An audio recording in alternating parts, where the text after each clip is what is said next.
All right, we got new Benson coach Dustin Cluff. You're new at Benson, but you've had a history of Arizona high school football.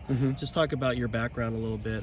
People might not know who you are. I started coaching in Flagstaff at Sonawa High School back in the early 2000s. I was there for a couple years, and then when I graduated from NAU, I started student teaching in Sholo.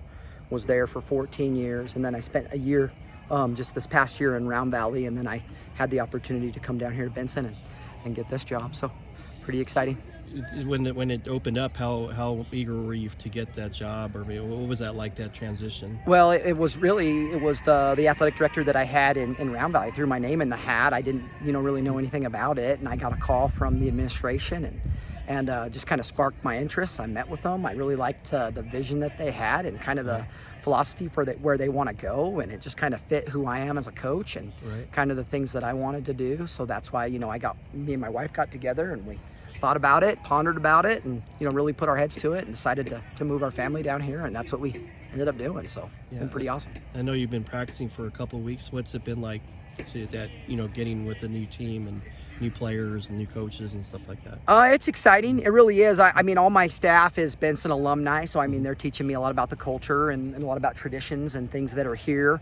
I really love the valley right here in Benson. I think it's one of the most beautiful places. I growing up on the White Mountains, this is an area, kind of a little bit south of Tucson that I didn't really know anything about. I mean, my wife's from the Gila Valley, so that's as far south as we really came, and so Benson was never really on my radar. I mean, as a kid growing up, you saw Benson athletes, wrestling, track, baseball, things like that. But as far as just this part of the state, it was completely oblivious to me. So it's been a really, really neat experience to come down here. I can't tell you how neat it is, with the monsoons and everything going on. It's a beautiful place.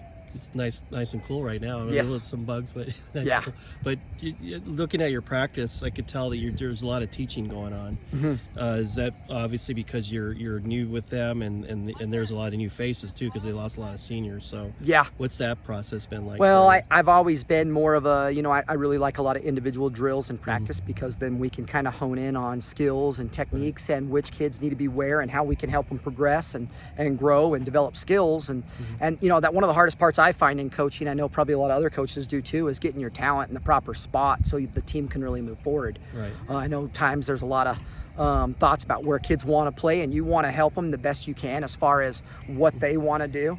But as far as where they need to play to help the team progress, that's a challenge. So that's something we've worked on, and we do a lot of individual and group and small group and team. And today was pretty sporadic, so we were flying around getting a lot of work done. We're a little late tonight, but it's a beautiful night. We had cloud cover all practice, so I mean, they keep telling me that the weather's not this nice all the time. So just feel blessed. Yeah.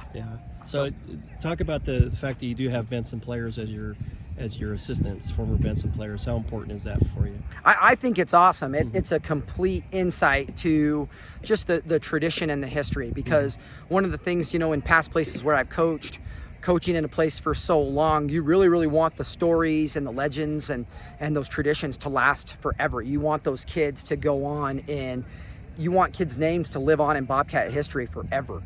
And they've really allowed us to do that and resurrect memories from the past and tell these kids stories about players that came before them, because and anywhere you are as a coach, you really don't ever want tradition to graduate. You want to keep it here. You want to have kids focus on the history and kind of the players that came before them and how it fuels that legend to continue to carry the stick and go on. Right. You know what I mean? Now, Benson's transitioned to 3A, but you have experience at 3A with Round Valley, at least last year. And Sholo's 3A also. So yes. You know how competitive that conference was. It was probably the most competitive in the state last year. Yes. So what are your thoughts about Benson going to that level? I'm eager for the challenge. I mean, obviously, I can only control what I can control. I think we're in the toughest region in the 3A for sure, with Sabino, Push Ridge, Thatcher, Safford. Just great programs with awesome histories and the things that they've done. I think in the long run, I mean, if we whine about it and we focus on the negative, it's going to hurt us. But if we focus on the fact that competition breeds success and that we can go on and we can get better, and our kids just up their ante and the challenge, we can go great places. It's just trying to get that figured out and obviously gauge success where it really is important and not worry about the non-essential things. Right. Well, Coach, best of luck to you. It was nice meeting you, and we'll look forward to seeing your brand of football out here. Yes, sir. Thank you. Thank you.